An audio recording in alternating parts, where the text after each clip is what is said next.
You're listening to the Overfunctioning Leadership Podcast, learning leadership concepts through life experience. Well, welcome, friends, to another podcast brought to you by Of Leadership. I'm Alex. I'm John. And I'm Zach. And I'm Kristie. Who's that? Well, today we have a special guest with us, so we're excited to have Kristie Prough with us. Kristie is the Director of Special Services with the Stowe Monroe Falls City School District. I know that place. It's kind of nice. It is kind of nice. And so, Kristie, specifically, what are we discussing today? So today we're going to talk about how to manage self in an anxious system. And so, as we were talking earlier, Kristie is so good at this that she's like, almost in like a spirit. I don't think that's true. You mentioned earlier about kind of gliding. Yeah, she just glides around. Mm-hmm. She's just so calm with clarity, conviction as a leader that she's our expert tonight. Looking right, forward John? to it. Yeah. Yep. So, by the way, this is episode 40. So, John, I've been thinking about this. Number 40 in honor of Peyton Hillis. I knew it was. I was watching video of him just today. Yes. The white rhino. Yes, the white rhino. Zach, right? Yeah, Another wide receiver. He's a big fan of the sports, as we all know. I can tell. Sports ball. So before we get into how to manage self in an anxious system, perhaps we should recap. And last podcast was about traditions and rituals of the holidays. And Zach, this was one of the ones that you brought up.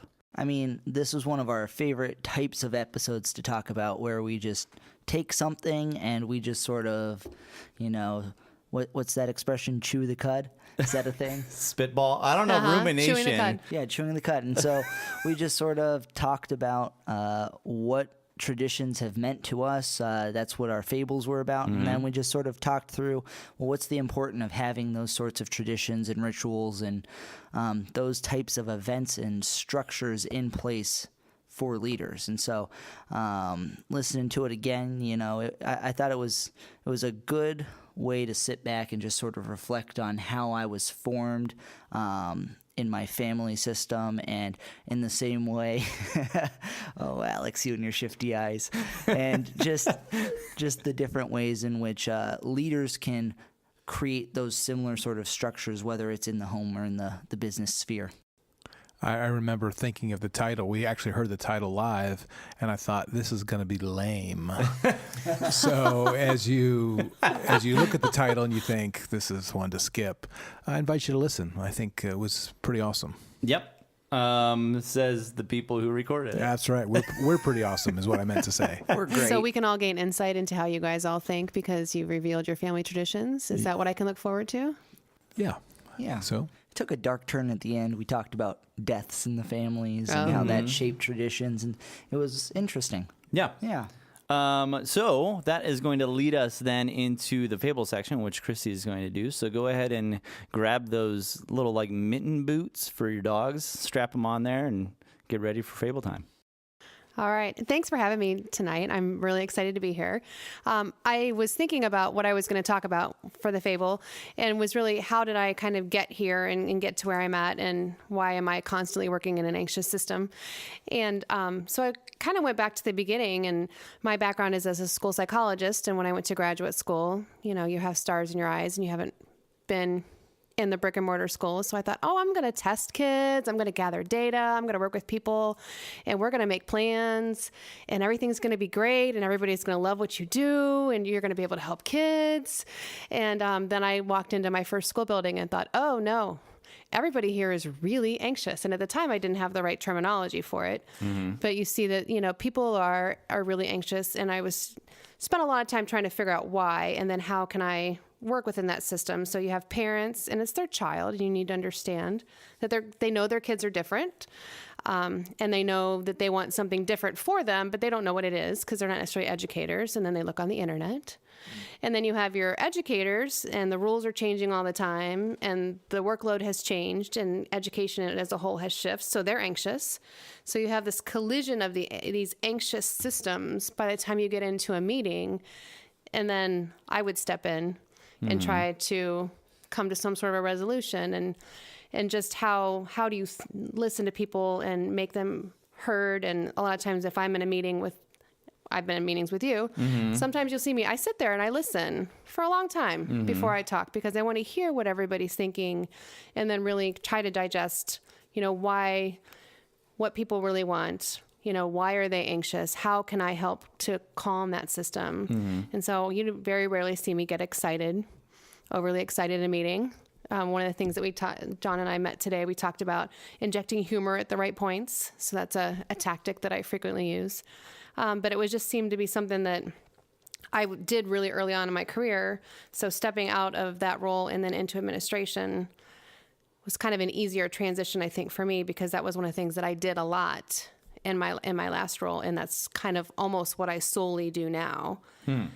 Is really work with all those different anxious systems that exist, and there's so very many of them. And so, do you think that's so you deal with all these anxious systems because they're within students needing services, right? And then you bring in the parents there too, and so that can stir the pot a little bit more.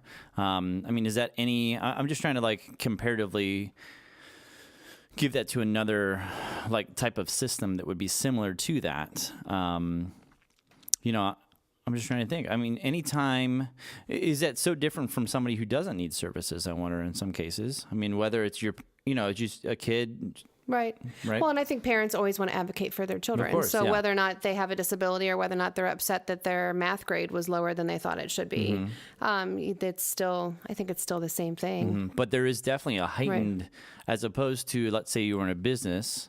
So you worked in a business, Zach, and so you get a different type of anxiety that what Kristie's dealing with than what you would have dealt with, because now we have a familial portion of it that has this deep-rooted, not that we all don't have our deep-rooted automatic functioning reactionary, but from this, you're actually seeing it up front, right there, then and now. The anxiety can be... And we've talked in the past about We talked about how in businesses you see a lot more passive aggression, in my opinion, because people don't want to go to bat for a lot of different things. They want to sort of sit back and they'll sort of stir the pot until the anxiety overflows, and then that's when the confrontation happens. I don't know if that's all the time, but at least in my previous business spheres, I've seen that, especially in a couple of internships, whereas that doesn't happen so much in the school sphere because Big Mama's coming to bat. Yes. Yeah, I was interested in hearing, kind of putting those two perspectives together. And so, Kristie, in your role as an administrator, when something gets to you, this isn't always the case, but I would imagine that there have been conversations and difficulties that haven't been fixed or ironed out, and they work their way up to you. And then, Zach, you mentioned about the passive aggressive, that sometimes people have a difficult time communicating with one another. They fear conflict, they're conflict avoidance. And so instead of bringing something acute and actually talking about it, it just festers and becomes even more difficult and intractable. And I think it just raises the chronic anxiety, and then a trigger happens, and then Kristie gets called, perhaps. Yes, I frequently ask people to invite me to meetings where people are happy. So because I don't always get to go to those kinds of meetings, and it's difficult coming in after other things have happened, because you really need to figure out what all that is. And then I think one of the things that I had to learn very early on, and that I'm not always still good at, are what are the solutions, and then what part of that do I own, and how do I differentiate myself from everything that needs to be done, because there are lots of things that I could potentially fix, but that's not my role. Yeah. It's not my role to go into the parent's house. It's not my role to go into the teacher's classroom and collect their data. Where it would be easy for me to do all those things. That doesn't calm the system. that just passes the problem on to me. So let's shape this up to a few questions here. So we're going to look at it. What does it look like, this anxious system? Any anxious system, how do you know? What does that look like? And we can also talk about the different forms of anxiety. Why is it so difficult within those systems? And then how do you manage yourself, and why is that beneficial? There's 4 questions there, but we'll roll through them. They've already kind of revealed themselves already. So let's go ahead and talk about what does it look like? So if you're in an anxious system, we talked about this, kind of dabbled around it. So what makes the system so anxious? Let's just go with your example. You have student needs a service and parents are coming in. So the anxiety that is there, like, why is it, what does that look like? Like, what is in your realm? What does that look like? So, I mean, the anxiety can manifest in many different ways. It can be from a barrage of emails, even back and forth, which email is always very problematic, because I always tell everybody that I talk to about email, however you want the person to not interpret it is how they're going to interpret it, and then feelings get hurt. So a lot of times that miscommunication happens electronically before you even get a chance to talk on the phone. But when you get to those meetings, you can see, how everybody walks in. And so a lot of times what I've kind of learned to do is carefully sit people in strategic locations, and then I'll choose my seat depending on how things are going. Sometimes I set myself at the head of the table if I feel like I need to take control of the meeting because the emotions and the tensions are so high. But usually by the time I get there, I've at least heard from the school-based team. Sometimes I've talked to the parent though as well. So it's just a matter of, where are you going to sit everybody, and then who can I reach under the table if I have to. But, you can just see everybody come in and just the tension on their faces, and it boils over into the classroom. You see it with the students. It really just affects everybody, because the kids come in and they know that their parents are mad at their teachers, and they talk about it. So everybody is really showing those outward signs of being anxious. I see those a lot. So with that,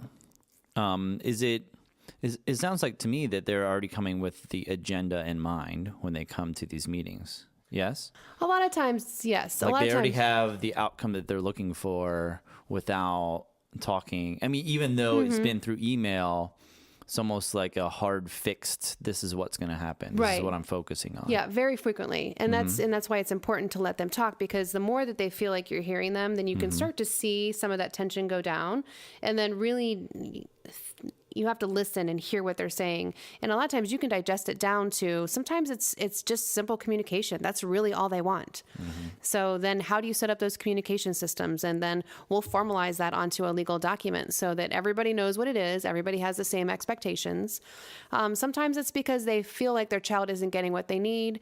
And then at that point you have to be objective. And I always tell the teachers, you have to bring your data to this meeting. One of my mantras is, you can't think, feel, and believe your way through special education. We have to have real objective data, because when you have your thinking and your feeling, that's not going to help calm your system, because that trust is broken. We have to have something that we can look at. Yeah. And then would you say that, is there, I don't know, like the whole realm of students and people with disabilities is just so interesting to me. I don't know if I've shared with you, my sister had disabilities, so I've grown up with a lot of that. And would you say that I don't know if this is true or not, but like maybe it's just a different type of anxiety that comes with that? Because I wouldn't say that other systems aren't anxious. Right. It might not have that amount, but there's a different level of anxiety. There's something, right? There is. I think just as a whole, that the entire system nationwide is anxious, and that can come from lots of different reasons. I hear stories from parents about what happened in previous school districts, and I always think, maybe about what half of they're telling me is really what happened. But if that half is true, then that, people don't do the right things for kids, unfortunately. So in that kind, sometimes when people move in, and I've had this happen, like they're in the lobby registering and they want to see me now. Yeah. Because they are ready to fight. And I'm like, hey, come on in, come sit at come sit down. Let's talk about what's going on. And that's that you have to be open and available to do those things, because people come in ready to fight with you, just right off the bat. You talked earlier about acute and chronic anxiety and anxiety in general. I think this is a good time to talk a little bit about the idea. So chronic anxiety is kind of below the surface. It could be forward looking. It can be the fear of what if. Oftentimes we think about that. It can also be kind of backward looking, of wishing what was. And oftentimes what can happen is, as Kristie mentioned, there might be a situation in a different district or in a previous time period, depending on what the situation is, that was mishandled, and a person feels like they weren't heard, et cetera, and that just feeds chronic anxiety. It just makes them fearful, makes them worried. The SCARF model that we've talked about before, the F piece of that's the fairness piece, and so it causes people to be closed. It causes them to be feeling more than thinking. And I think Kristie's hit on a really important point, that when we manage people, when we try to lead people, part of our job is to be able to take that anxiety and manage self and help them through the way we are as a person, the centeredness that we have, just to be a little bit calmer. And then from there, you can start to look at some resolution and actually come up with ways to deal with the problem. So I think we kind of discussed here a little bit about why it's difficult. Any other thoughts of why? I mean, the chronic anxiety pushes up so high. So they're coming to, whether it's specifically about what we're talking about with Kristie, or any meeting that you're going into and somebody wants to discuss something, their base level of anxiety. So, they could come in, let's go up to a 10. It's a scale. And they come in already at 8. Right. And so now it's like, okay, well, you're already at high anxiety, so now I have to do something with that. But that's not the only person coming in there. And so there's you as the leader, and then there's also a child or another coworker or something, and they bring up their own. And so now you've got all these different types interacting with each other. And if you're already at an 8, and 10's the highest, it's not going to take too much to push them over the edge. So I always found that kind of interesting, and never thinking about that base level. And John, you mentioned this too, is that like the base level of anxiety that you start out with is rooted in family. It's that family background. So, as you grew up, you're also developing that base. And so now you have the base, and now you're adding on to it based off of the different scenarios that are going on in your life. And so that could, and if you're already starting out high, now we're jumping right into reactionary feeling instead of thoughtful responses. So that's why it's difficult in a lot of ways. Yeah, Kristie, I have a question for you, and maybe you could address. So there's a difference between content and emotional process. So for our listeners, emotional process is external or internal. So I'm going to talk mostly about the external part, and that's the exchanging of emotions between people. And you mentioned that when people come into a meeting, even if you haven't met them before, you can just pick up on it. You can just sense that, and that's emotional process. But oftentimes, what's talked about is content. There's a specific issue that's on the table. And I'm wondering if, in your experience, if the issue gets fixed, do the people become calmer, or do they just move on to something else? Do they replace that content with a different content? A lot of times, if you can really digest down to the specific content that they're worried about, that emotional response will definitely decrease. Mm-hmm. You can see it happen, and by the end of the meeting, we have a plan, we've agreed on it, we've got it in writing. For people that are still fairly emotional, one of the things that I frequently do is say, "Hey, let's come back to the table in 4 weeks. Let's look at our data again. Let's come back," because that face-to-face for them seems to be very successful, and it is for everyone. But a lot of times you see, every once in a while, you have somebody that moves on. They'll have a whole list of content, and that's fine. We can work through all that. Mm-hmm. That doesn't bother me or anybody, and it shouldn't, because they have legitimate questions that we need to answer. Because I always try to refocus everyone. We are talking about a child. When you say digest down to, though, you're saying that it's not always the first thing they come in with. It's not always the first thing, no. Which is funny. It is Right. Yeah. Yeah. A lot of times it really honestly comes back to communication. I think is the biggest breakdown that I see. And sometimes it's unintentional. Like I've talked about, what are the expectations of the parent versus what did the teacher think the expectation was? Or they just want more communication. The parent wants more communication. So how do we do that and make it reasonable for everyone? And there's lots of different ways that we've come up with technology. I mean, it's awesome. We have Google Docs that we share with some of our parents. So we just literally, and we're all on it. We all write back and forth. And that's an awesome way to really, if they want to be able to say something at 10:30 at night and they want to make sure that it's there so that somebody's going to see it, and they don't want to send an email and they want everybody to see it. And then we have that whole record. So there's lots of different ways to do it. And that's really, I think, the biggest piece that it's come down to is communication. They want to know how their student's doing. So if we can break that down a little bit, because we hear that a lot within leadership is about communication. Why is that so important? Like, what does that mean? Because I think it's really easy to say, and I have students do leadership things sometimes, and they're like, I want to talk about communication. I'm like, so what does that mean to you? So perhaps we should break that down a little bit. No doubt it's super important. But why is that important? What is that doing to the system by communicating more often with somebody? Or maybe even, I'm guessing, communicating in the correct way is something you would say as well. I would definitely agree that has to be the correct way. And that would be what? Right. Well, and it really varies depending on, I think a lot of it goes back to their family of origin. What are their expectations as far as communication? What does that look like? And then what are their past experiences, even, with last year's teacher, the last school district, what does all of that look like? So, but it's just that sharing of information, and objective, not subjective information is what I really think. They want some of that anecdotal stuff, but it needs to be very factual based. Not I think, not I feel. I always tell them, if you're going to write a note, it's not it's not about you. It's about the student, and really, what did you observe today? Mm-hmm. And then would you say that so you have some people you communicate with, right? Are there some more that you realize that I'm gonna have to communicate more with this person? Oh, absolutely. Yeah. Okay. And what are those factors? How do you decide on that? What does that look like to you? It ebbs and flows. It really depends on what's going on. And then, we've talked about, how do you define self in those? And I know I'm kind of jumping back to that. That's all right. But then you also have to be very careful, because I've made the mistake of not drawing that line bright enough and been too accessible at times. So, when you have a parent, I've had parents that ask, I need to talk to you every day.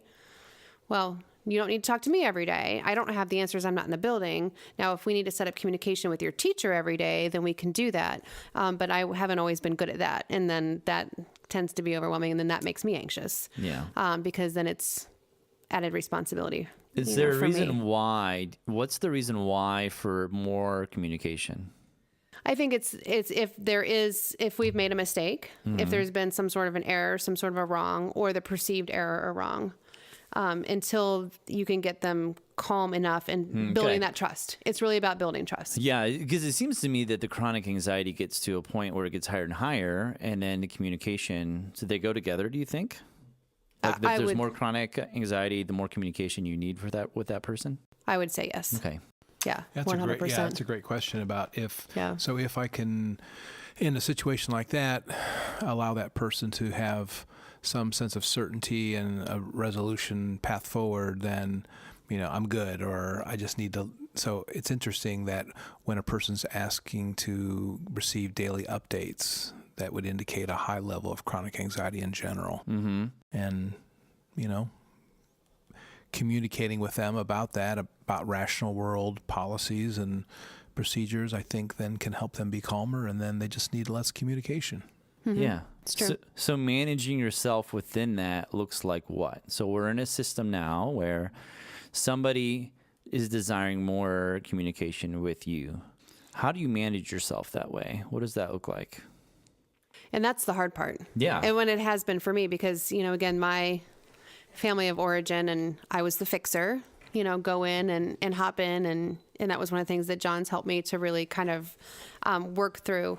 So in knowing, what part of this can I directly fix and what part do I own? And then how do I empower the people that I'm working with, whether it's the parent or the teacher, for them to take responsibility for their parts? And at some point, you check in, but you have to trust that they're going to get things done, and you can't overfunction for them because then they underfunction. So many concepts.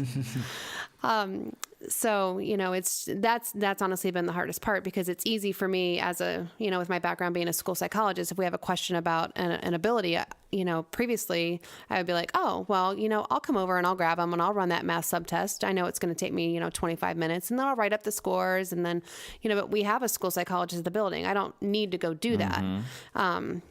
So, how do you draw those lines? So through your training too, because overfunctioning is not just only rational world, I'm doing these things for you. Overfunctioning can also be feeling. I'm overfunctioning in a feeling based.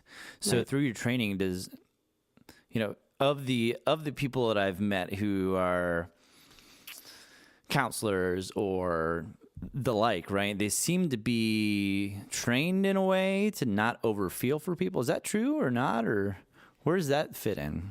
So it is something that, we talk about is how, especially we don't have as many counseling classes as the school counselors do, but we, and I'm not going to come up with the right name of the theory, and I should, but it's, how do you not own the problem of your client? So we actually had sessions where we counseled people, and then if you are engaging in therapy, then you are also required to debrief so that you can let go of all of that, because you can't own all the problems of every person that you see. I couldn't imagine what that would feel like. So there is some training and some strategies, and you have to learn to not take things personally, and to know that, because X, Y, and Z happened didn't mean that you were the cause of it, even though somebody might blame you, that you did what you thought was right, and you did what you were trained to do. And some people are never going to be happy with that, but that's okay. So do you find yourself setting expectations or clear agendas or clear goals with people more often? Yes. Yeah. Yeah. And I want to grow them in their capacity to handle these situations before I get there. Yeah. I mean, I don't mind. I never mind going to meetings, and I always tell them, invite me, when you feel like you need to. Please don't ever think, but it changes when I arrive. As much as I don't want it to, even in the positive meetings, people are like, oh, the director's here. I'm like, it's just me. But, once I come, everything changes. So I really want to empower them to have the strategies to look at things objectively and not take it personally as teachers. And I know it's hard, when parents will say just about anything to get what they want because they're frustrated and because they're anxious. And I try to, it's not personal. It's, sometimes they feel like they're at their wit's end because they don't understand or they don't see the progress. But I really want for them to have those skills. And then maybe I can just go to classrooms and visit kids. That would be nice. Be nice. I have more questions. So you said it's different for when you step into a meeting. Why do you think it's different? The tone changes. Okay. So because you've already had the principal there, or assistant principal, there's been another administrator that's been there. So really, once beyond me, you're going to get to the superintendent. So. So people say, I want the director here. So that's fine. I'll come. Yeah. So my question is, it change for the better? Hopefully. Yeah. But yeah, but the tone changes. And then at some point, then everybody looks to me. And so I feel like sometimes the teams feel like they're losing their power, and I'm always trying to give it back to them. And that's been, I think, the hardest part about differentiating self, because then, people are looking to you. And I've had parents say to me, why are you saying that my child doesn't need this? And I always say, it's not me saying it. We're looking at, what does the data show us? What does your student really need? Or what did your student tell us that they want or need? So it's not me solely. It's always a team decision. But when it never fails, when I'm sitting there, people always feel like it's me. Yeah. Do you think, I just wonder, so as leaders, there's some portion of it, and I've heard like sometimes for leaders, it's like increasing the anxiety to get people moving. I don't like using those words. I like thinking of it as more of urgency. Do you think because if you bring yourself as a self-differentiated person or a leader who's going to bring the calm, and clarity and all of those conviction as you step in, do you think because the tone changes because now you've made it more urgent for people to do something? Yeah. I mean, I think that definitely is the case in some situations. I think it depends on the teacher, it depends on the parent. Yeah. Sometimes the parents are just glad to have an audience. So, because it makes them feel important, and that's fine. Yeah. Sometimes the teachers feel important. I don't care how they feel as long as we just come to a solution at the end. But you have to know the people that you work with well enough to know when you're walking in, I always think of in advance, what is my role going to be? How much do I need to coach the person that's there, that's the teacher or the administrator? It's like a mini agenda that you've just decided for yourself. Yeah. What are my own expectations? Sounds like you're almost a mediator in the sense of you are not directly involved in any capacity except that you are influencing the little subsystems. You're influencing the familial system and the classroom system such that in that intersection, which is the child, all of the leaders are operating in their optimal capacity as far as you're involved, which is very compatible with Bowen's theory. Yes. That's a good summation. I like that. Yeah. So we've talked about a few different ways of how to manage yourself within these situations. One, we just talked about like building up your own little expectations and agenda for yourself before stepping in. What are my responsibilities? What are the other things that we can do to help manage ourselves through an anxious time or anxious system? Well, I think it's helpful to not be wedded to a certain outcome, like this is the way it's got to be. I think that tunnel vision can make solutions more elusive. So I think that'd be one thing of not being tied to a particular outcome. Zach, you've got lots of doodles here, sir. So we were talking about communication earlier, and I think that everything that applies to who you're communicating with applies to yourself. And I added a word, meaningful, because the thing that changes is we want everything to be meaningful such that it's not just empty words. We've talked about data, and we have a data-driven society that is a-relational without relationships. But what we're looking for is data that is indicative of what's true, what is actually going on with the relationship. So I was trying to look through here and see what we can apply to both ourselves and other people. And, I wrote down we need to dissociate ourselves from outcomes, but we also want to make sure that we're addressing fears and allowing for honest expression of feelings. That we're setting expectations and roles, that we're creating and correcting processes, and we take evidence that leads to a stronger relationship to trust. And thinking about all those different things, it seems like reflection is just key. We talked, ever since we had that episode with our marketing friend Sean Kristie, I've just been coming back to that whole walking down the street and reflecting sort of scenario, and it's just something that I feel we miss a lot, especially in an anxious society where we're looking towards that next fear when we're going into the unknown after reading an email and we're thinking, what is the worst possible way that we could interpret this? How often are we saying, okay, I need to take a step back, I need to remove other influencers and see where am I at with regards to all of this? Well, I think this leads pretty well into why this is beneficial. So I think talking about, how you manage yourself, and we've talked a lot of different ways to do that. But why is it beneficial? This seems like a piece that, if I could just figure out the rational world and I could just get everything, if I had a perfect plan, then I wouldn't have to deal with this, this emotional world that you guys are talking of. So why is it beneficial for me to reflect? Why is it beneficial for me to think individually of how to improve myself? What does that do, and why do I need to do it? My very first thought is what we were talking about earlier, and you sift through all of this stuff into what's really important. And when I think about that, I think, going through the things that I just said, what outcomes are really important, right? How are we managing ourselves so that we're dissociated from a particular outcome right? We don't get lost in the horizon, but we're making sure that we're focusing on our process, that we're focusing on how we get there. Are we making sure that we're addressing our fears and all of that, such that we're not overemphasizing those? Or it just seems like it sets you on that path so that you're not only going in the right direction, but you're going in the right way, and you're doing it because it's ultimately important to you, hopefully for the good and right reasons. Kristie, I'm going to ask a question. And you mentioned about data, and in education we hear that data drives decisions.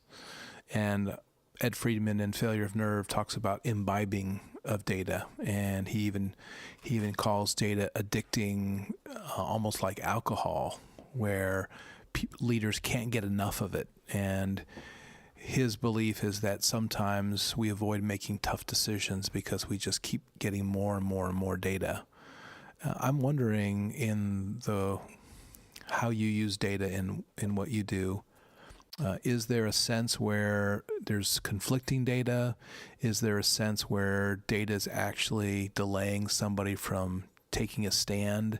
Do people hide behind data in order to not ruffle feathers?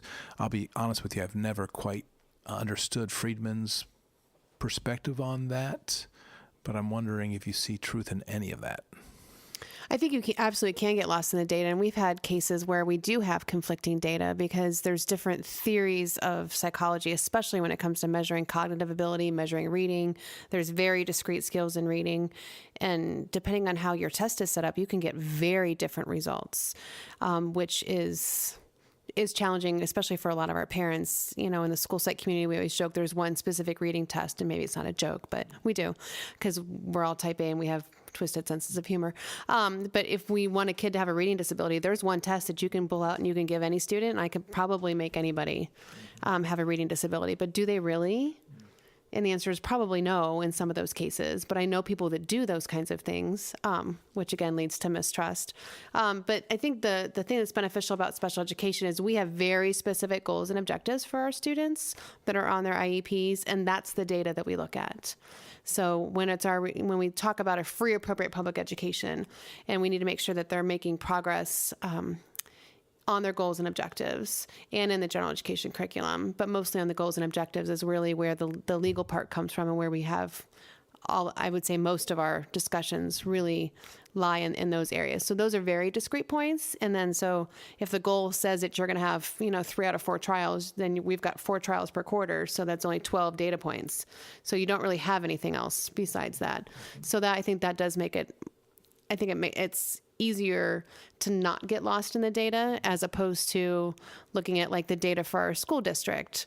Like I could spend the rest of the year breaking down subgroups by building, and then by gender, and then by race, and then I could do it vertically, I could do it by grade level, you do. And I think when we start to have some of those discussions, those for me are very hard, because there's I get a stack of data and I'm like, whoa, what am I supposed to do with that? And how does it relate to kids? So I think it's easier in the meetings I'm in, because we're talking about one student, we're talking about very specific skills that are measurable, as opposed to some of the other things, that we really do get lost in. And when you're looking at the entire system. Thanks. Yeah, I could see how the data definitely could be beneficial. And I, as you were talking, I was thinking of they come up to an agreement and goals. And I wonder if there are certain people that are better at following those goals than other ones. The goals work better for this group or this system as opposed to another system. And I wonder how much that's based off of their chronic anxiety. Well, that goal didn't work, we need a new goal. How often that happens. Because I didn't get the data we wanted, or it didn't work out. Or even, as you said, like if somebody's misconstruing the data, oh geez, what's that going to do to their chronic anxiety and trust going forward? Right, yeah. So the data can be used, as we all know, for whatever somebody wants the data to be used Correct. for. So maybe that's partially what Friedman was talking about too. there's some underlying, the data is great. And as you started talking, you were talking about collecting data and like this whole science. I love it. Like this is what I'm a science person, and so it's all about collecting data and comparing it to this data, and it's a lot of fun. But then sometimes it's just based off of the system. It's not you only have so many people within your data collection map. So like how true is it? You just talk to like one family, So so beneficial, yes, it's beneficial for several reasons, but maybe we could do like one sweep around here to why what we're talking about is beneficial and why it would be good as a leader to manage yourself in an anxious system. Like, why is that important to do that? So I'm looking at Zach, and I'm going to make him go first. Congratulations, Zach. When I think about this, it goes back to being an influencer and conscious of your influences. I think that if you don't manage self, you start borrowing from other people. You start being swayed with the wind and the breeze and the waves or wherever you're at. And you end up with, all these objectives, all these outcomes, all these processes, all these data points, whatever it is.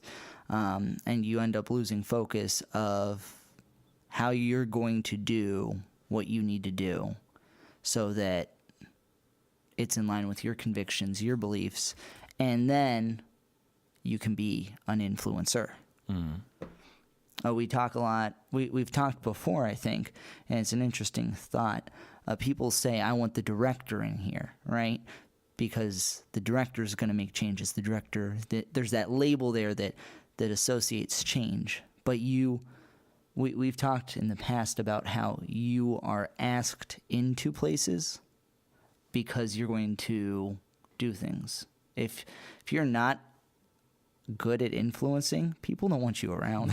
Like if you make things worse, I'm going to go out of my way to not bring you into this, especially if you have a reputation for it. And that can often make things worse because you're avoiding possibly the conflict you need to have. But yeah, so my answer is so that you're conscious of how you're being influenced such that you can influence positively. Yeah, I would say, and Zach, you made some great points, and I'll just piggyback off those, that in any business, whether it's schools or computer software or anywhere else, being able to think critically is helpful. In a place of business, in a family, it's helpful to think through challenging situations thoughtfully. And when anxiety is higher, it's just harder to do that. And the single greatest influence of any system is the leader and their presence. And so if I can manage myself in the midst of an anxious system, it allows others to be more thoughtful than they would be otherwise. So I think that that's one of the payoffs. I would definitely agree with what John just said. And I think just for me personally, and from somebody that I've in the past struggled with managing self in these systems is, one of the things I shared with John earlier, I felt like I lost me in some of the process because I was over functioning for everybody and constantly trying to fix everything. And then I also felt like I was not letting people grow because I would come in and rescue them. And then they want you to come rescue them the next time. And then my job became their job. And then I'm not doing what I need to do to work and lead the rest of the department. So that's been one of the biggest changes for me personally and why it's been so beneficial just to have this theory and to understand and really realize and step back and take that new way of thinking about everything and looking at those systems. And I'll piggyback off if I can. I remember when we first had that conversation and I said, so what do you want to talk about? What do you want to go through? And you said that I feel like I lost myself. That's what you told me. And I remember that you've been able to find yourself in the midst of anxious systems, still being responsible for the job that you do, but also not becoming so fused and over functioning And boy, it's tough to do, but it really is a benefit when you're able to make progress that way. And I'm much happier. Yeah. Yeah. Well, it's not from because I'm a fixer too. And so it's not from a standpoint of like, I don't care. Like you're Right. like, man, I care a lot. I care a lot. Deep in my core says I care. I'm convicted about this. But like you said, you easily lose yourself. And from the leadership that we go through this theory, the number one person you take care of is yourself. Mm-hmm. You have to take care of yourself first before you can take care of other people. And you've heard that across the line with all sorts of other things, but that holds true here too. It's like, okay, how am I managing myself? Because it is beneficial not only just to me, but to the other people around me. And so it's not a selfish type of deal. And John, I remember, I don't know if it was the last podcast, another podcast about servant leadership and how that's like a big push. It's great. And Kristie and I, and I'm sure all of us here have really tried our darndest for servant leadership. And but then you lose yourself when you're in the midst of that. And so there's always something to be said about taking care of yourself first when it comes to all of these things we've been talking about. And so I encourage you, and all of us do, is to take care of yourself. What does it look like to reflect? What does it look like to manage yourself within this anxious system that we are always in? Like, it's just not going to go away. I mean, Kristie kind of goes in and out, just kind of glides in and out. But for the rest of us, yes. Clearly, as her stories have told.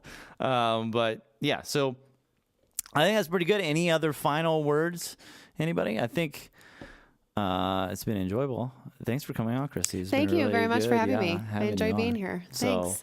So, if not, I think it's going to wrap us up. So you can check us out on iTunes, Google Play, YouTube, Simplecast, Facebook. Yes. And you could also email us. I believe we've got an email. It's at, theofpodcast@gmail.com. Yes, that's theofpodcast@gmail.com. Thank you, Jesse Huffstetter, also known as Jetler, for our sick beats, as always. Mm-hmm. And thank you, Kristie, for coming in. Thank you. Really appreciate you being in here and just letting us dive into your system and seeing everything. It was really helpful, actually. So with that, I believe we are done. And I am Alex. I'm John. I'm Zach. And I'm Kristie. And we will see you next time. Adios. See you around.